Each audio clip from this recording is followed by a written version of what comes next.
Anything that works within your career, you want to make sure that it continues to move your career forward. But consulting, even if it was just giving advice to friends and family around the dinner table, even if it was unpaid, volunteer work, as long as you point to the things that you were doing with that volunteer organization that match your career path, working with your industry association, those kinds of things can plug the gap quite effectively. And you just want to make sure that when you put it on there, you're not disclosing that it is necessarily volunteer, paid, unpaid, part-time. That's something that you would disclose on the application, but by the time you've gotten to that point, you're going to be over the resume hurdle.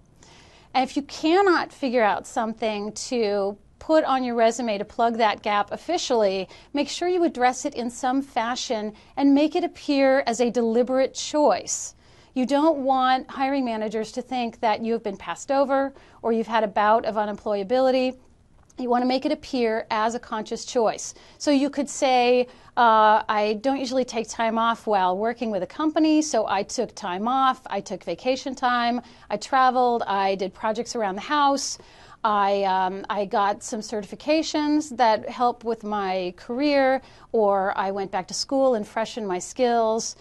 All those things would be great to put on a cover letter as just a brief, one-sentence explanation of the gap. Something positive, so you don't want to use things like family or personal illness, but something that puts you in a positive light and that makes you look like you've just gotten into the job market.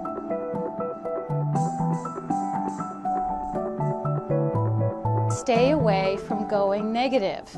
I see it every day. People think it's better to complain about the economy or their previous employer or a previous boss, and they believe it's going to put them in a positive light.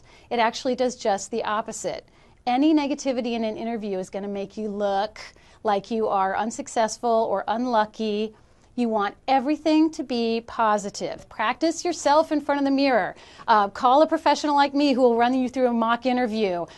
Do it, with your friends and family and see how it comes across. Giving them what they want to hear is part of that game that we play, and it makes you the safest bet for hire. Even if you don't do it perfectly, it's going to be better.